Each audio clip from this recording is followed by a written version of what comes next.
الرجیم بسم اللہ الرحمن الرحیم افتطمعون ان یؤمنوا لکم وقد کان فریق منہم یسمعون کلام اللہ ثم یحرفونہ من بعد ما عقلوہ وهم یعلمون۔ افتطمعون، کیا تم یہ امید کرتے ہو ان یؤمنوا لکم، کہ وہ ایمان لائیں گے تمہارے ساتھ، وقد کان فریق منہم، اور حالانکہ ان میں سے ایک فریق، ایک گروہ اس سے پہلے، یسمعون کلام اللہ، وہ اللہ رب العزت کا کلام سن چکے ہیں، ثم یحرفونہ، پھر انہوں نے اس کے اندر تحریف کی یعنی تبدیلی کر دی، من بعد ما عقلوہ، اس کو اچھی طرح سمجھنے کے بعد، وہم یعلمون، اور وہ اس تبدیلی کو، تحریف کو اچھی طریقے سے جانتے بھی ہیں۔ وَإِذَا لَقُوا الَّذِينَ آمَنُوا، اور ان میں سے کچھ لوگ ایسے ہیں جب وہ ملتے ہیں ایمان والوں سے، قالوا آمنا، تو وہ کہتے ہیں ہم ایمان لائے، وَإِذَا خَلَا بَعْضُهُمْ إِلَى بَعْضٍ، اور جب وہ اپنے پیشواؤں کے پاس یا اپنے رہنماؤں کے پاس جاتے ہیں، ان سے ملتے ہیں، تو قالوا، ان سے کہتے ہیں، أَتُحَدِّثُونَهُمْ بِمَا فَتَحَ اللَّهُ، ان کے پیشوا ان سے کہتے ہیں، أَتُحَدِّثُونَهُمْ بِمَا فَتَحَ اللَّهُ عَلَيْكُمْ، کیا تم مسلمانوں کو بتاتے ہو وہ چیزیں جو اللہ رب العزت نے تمہیں عطا فرمائی ہیں، جن تک پہنچتا فرمائی ہے، لِيُحَاجُّوكُمْ بِهِ عِنْدَ رَبِّكُمْ، تاکہ وہ قیامت والے دن تمہارے پروردگار کے ہاں یا تمہارے پروردگار کے سامنے تمہارے ساتھ جھگڑا کرے۔ افلا تعقلون، کیا تمہیں عقل نہیں ہے؟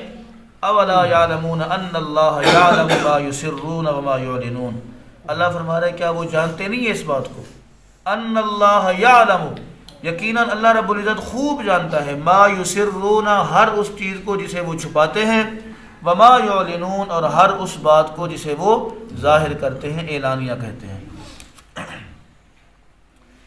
ان آیات کا ایک خاص شان نزول ہے۔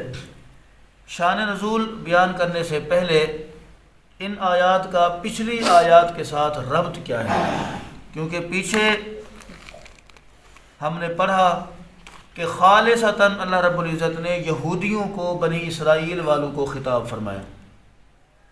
5ویں رکوع سے لے کر 10ویں رکوع تک یہ جتنے بھی رکوع ہیں، یہ سارے کے سارے بنی اسرائیل کے لیے آئے ہیں۔ اللہ رب العزت نے سب سے پہلے چھٹے رکوع کے اندر بنی اسرائیل والوں کو فرمایا، یا بنی اسرائیل اذکروا نعمتی التی انعمت علیکم واوفوا بعہدی اوفی بعہدکم وایای فارہبون۔ اللہ نے ان کو نصیحت فرمائی ہے، دعوت دی ہے کہ سیدھے راستے پر آ جاؤ۔ پھر دوسرا رکوع شروع ہوا، وہاں پر اللہ نے فرمایا وانی فضلتکم علی العالمین۔ اب یہاں سے اللہ رب العزت نے ان کے ساتھ اپنی فضیلتوں کا، اپنے انعامات کا ذکر کرنا شروع کر دیا۔ اس میں آپ نے پڑھا کہ ان کو اللہ نے کہا کہ بنی اسرائیل والے تمہیں قتل کرتے ہیں، وہاں سے بچایا، وادی تیہ کے اندر کتاب عطا فرمائی، اور جو کچھ انہوں نے مانگا اللہ نے ان کو عطا فرمایا۔ نعمتوں کا ذکر کر کے پھر آگے اللہ نے فرمایا وَضُرِبَتْ عَلَيْهِمُ الذِّلَّةُ وَالْمَسْكَنَةُ۔ اتنی سارے نعمتیں برتنے کے بعد، نعمتوں کو استعمال کرنے کے باوجود جب اللہ رب العزت کی وہ نافرمانی کرنے لگے تو اللہ نے فرمایا ہم نے ان کے اوپر ذلت اور رسوائی کو، فقیری کو، محتاجی کو کیا کر دیا؟ مسلط کر دیا۔ پھر آگے اللہ رب العزت نے کچھ انعامات کا ذکر فرمایا جو اللہ نے بنی اسرائیل والوں پر کی ہے۔ اس کے بعد پھر دوبارہ ایک سبق آموز کہانی آ گئی، ثم قست قلوبکم من بعد ذلک فہی کالحجارۃ او اشد قسوۃ۔ آج کا جو سبق ہے اس میں اللہ رب العزت نے خطاب کیا ہے مومنین کو، مسلمانوں کو، نبی مکرم صلی اللہ علیہ وآلہ وسلم پر کلمہ پڑھنے والے جو لوگ ہیں انہیں خطاب فرمایا اللہ نے۔ مسلمان جو تھے جب حضور علیہ الصلوۃ والسلام مکہ سے مدینہ منورہ ہجرت کر کے تشریف لے گئے تو مدینہ منورہ کے جو لوگ تھے وہ امی تھے، ان پڑھ تھے۔ وہ علماء یہود سے جو کچھ سنتے اسے اپنے ذہن کے اندر، اپنے دماغ کے اندر بٹھاتے، اپنے دلوں کے اندر اس چیز کو جگہ دیتے۔ وہ اور علماء یہود ان سے یہ کہا کرتے تھے کہ ایک نبی تشریف لانے والے ہیں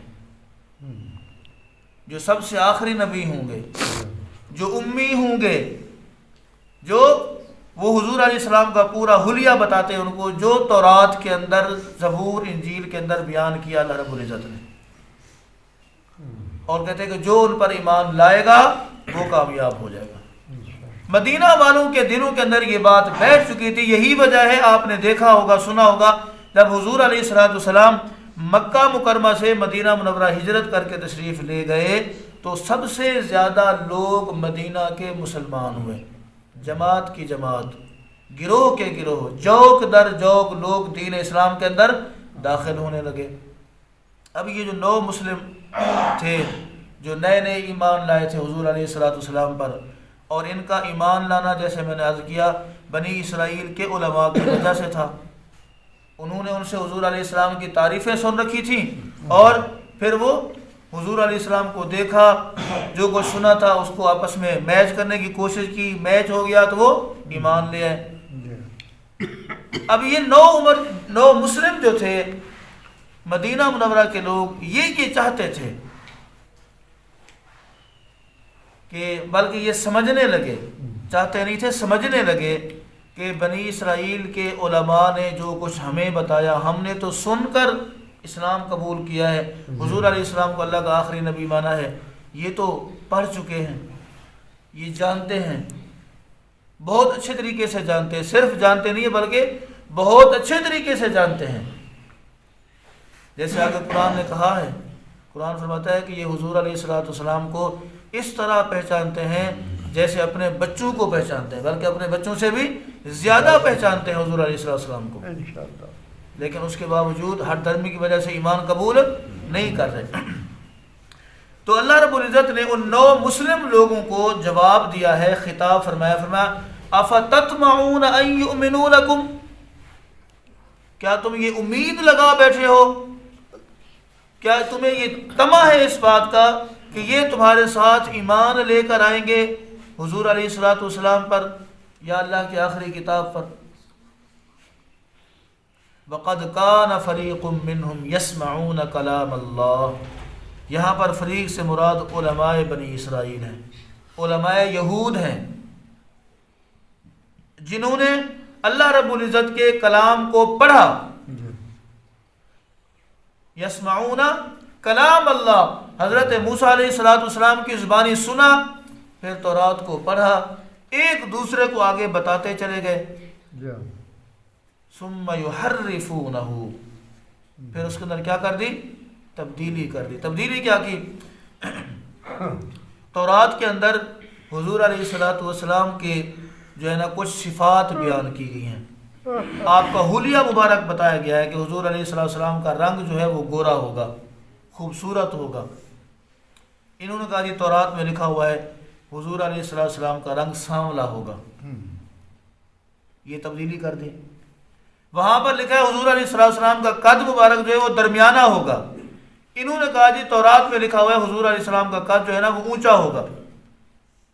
اس طرح آقا کریم علیہ السلام کے مبارک حلیے کو جو تورات میں بیان کیا گیا وہ تبدیل کر کے لوگوں کو بتانا شروع کر دیا۔ جب حضور علیہ السلام تشریف لا چکے اور حضور علیہ السلام کو تشریف لانے کے بعد جوک در جوک لوگ اسلام میں داخل ہو رہے ہیں، اس وقت انہوں نے یہ خرابی پیدا کرنے کی کوشش کی۔ اللہ نے فرمایا کہ یہ جتنا مرضی زور لگا لو تم لوگ، ان کے دلوں پر مہریں لگ چکی ہیں، یہ ایمان قبول نہیں کریں گے، ان کے مقدر میں، ان کے نصیب میں، ان کی قسمت کے اندر ایمان کی دولت لکھی ہی نہیں گئی۔ پھر ایک منافقین کا واقعہ ہم شروع میں پڑھ چکے ہیں، یاد ہے آپ کو؟ وہ منافقین تھے جو مسلمانوں کے پاس آ کر کہتے جی ہم ایمان لائے، اپنے شیطانوں کے پاس جا کر کہتے جی ہم تو مسلمانوں کے ساتھ مذاق کر رہے ہیں۔ ایک منافق یہاں ذکر کیے جا رہے ہیں، یہ منافق تھے یہودیوں میں سے۔ یہ کس میں سے تھے؟ یہودیوں میں سے۔ ان کے بارے میں آتا ہے کہ یہ دلی طور پر مسلمانوں کو قبول کر چکے تھے، یہ مسلمانوں کے پاس آتے، آ کر بیٹھتے، ان کی باتیں سنتے اور ان سے کہتے ہیں ہم آپ کے ساتھ ہیں۔ لیکن جب یہ یہاں سے اٹھ کر جاتے وَإِذَا خَلَوْا إِلَى شَيَاطِينِ وَإِذَا خَلَا بَعْضُهُمْ إِلَى بَعْضٍ، جب یہ اپنے بعض پڑھے لکھے لوگوں کے پاس واپس جاتے تو وہ ان سے کہتے أَتُحَدِّثُونَهُمْ بِمَا فَتَحَ اللَّهُ عَلَيْكُمْ، جو کچھ اللہ رب العزت نے ہمیں عطا فرمایا ہے یا جو کچھ اللہ نے ہمارے متعلق اس کے اندر تورات کے اندر لکھا ہے وہ سب تم جا کر بتاتے ان کو، مسلمانوں کو؟ وہ ان کے علماء یہود وہ ان یہودیوں کو بیچاروں کو ڈراتے تھے